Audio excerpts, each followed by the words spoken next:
Vamos con la respiración aeróbica. Hola a todas y todos.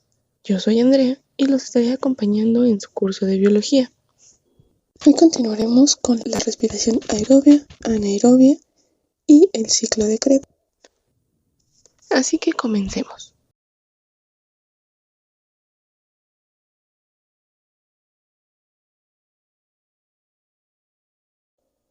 Así hemos llegado a los procesos de respiración.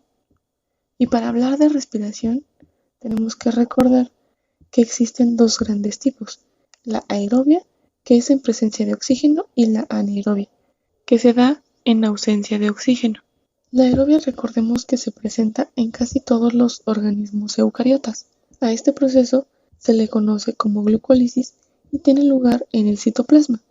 El objetivo de la glucólisis es que la glucosa se transforme en una molécula más sencilla, y para esto tiene que transformarse primero en ácido pirúvico. Al finalizar toda la reacción se obtiene dióxido de carbono, agua y 38 moléculas de ATP. Veamos un poco más a detalle cómo es que funciona esta ruta metabólica. Diremos de una molécula inicial de 6 carbonos llamada glucosa, a la cual se le adiciona ATP y hexoquinasa, formando una molécula de glucosa 6-fosfato, ya que el ATP le otorga una molécula de fosfato y sale como ADP. Una vez hecha esta molécula, entra la fosfoglucosa, que es una isomerasa. Esta cambia uno de los enlaces formando una fructosa 6-fosfato.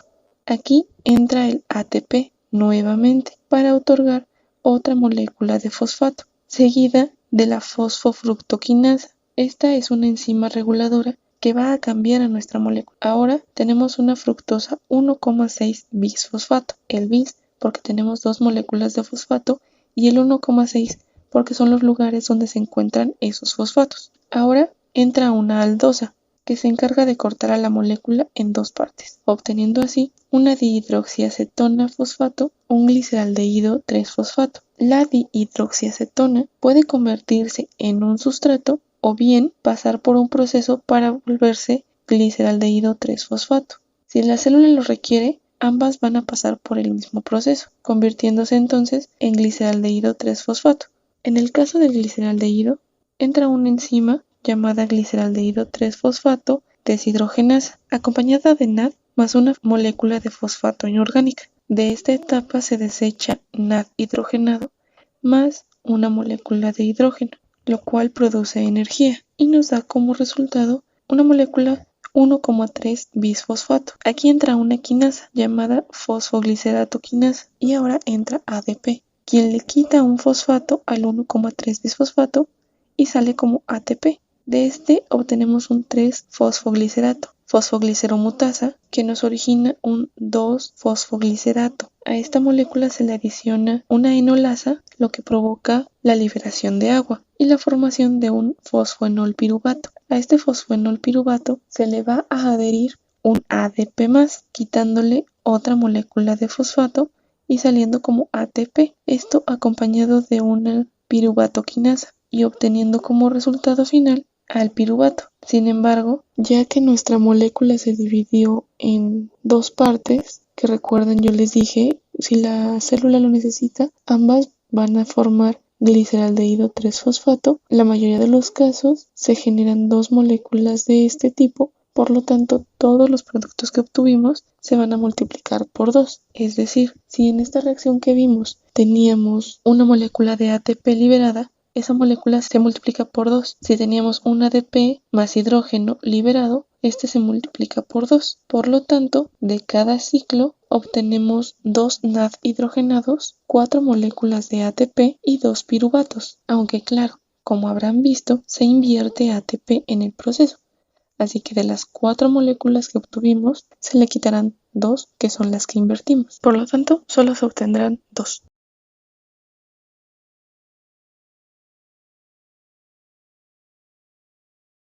En el caso de la anaerobia, la glucosa se descompone en moléculas más sencillas, sin oxígeno, y ocurre en un proceso llamado fermentación, propia en organismos procariotas, como lo son las levaduras. Durante este proceso podemos observar que tenemos inicialmente una molécula de glucosa. Esta glucosa va a ser intervenida por NAD para formar un piruvato. Una vez obtenido el piruvato, ocurre una fermentación láctica, donde interviene NAD hidrogenado más hidrógeno y obtendremos como resultado las moléculas de NAD que se invirtieron y nuestra molécula cambia a 2-lactato. Durante este proceso únicamente se obtienen 2 moléculas de ATP, ya que durante el proceso de fermentación se convierte este NAD hidrogenado en ATP.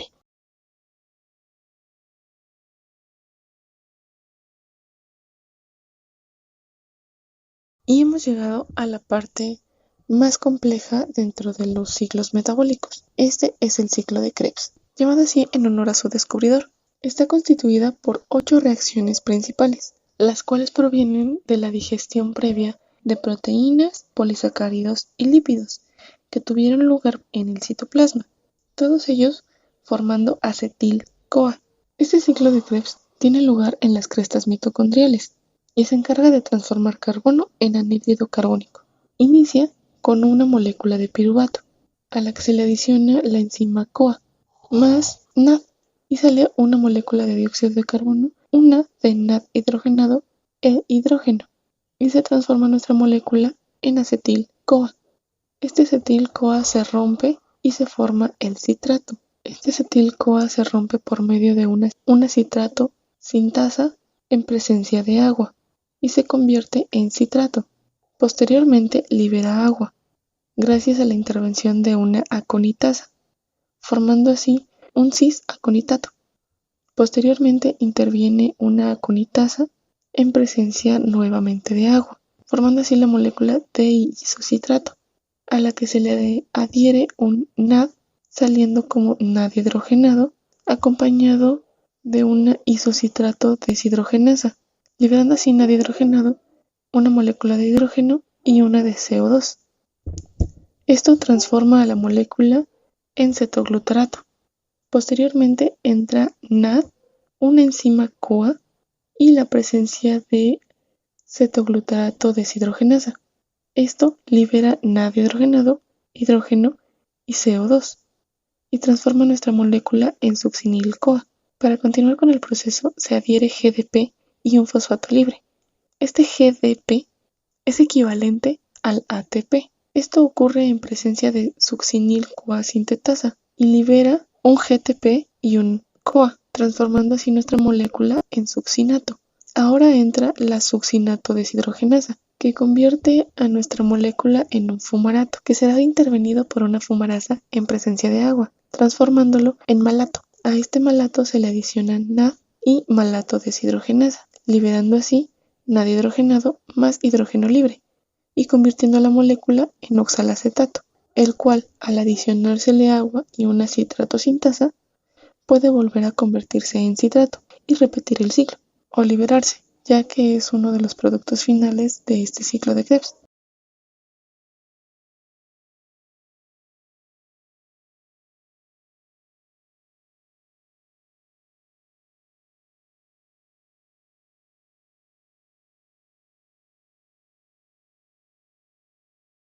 Y es así como hemos llegado al final de nuestra clase. En esta ocasión les pediré que realicen en su cuaderno los ciclos que hemos visto. Así que estudien mucho, repasen y nos vemos la siguiente sesión.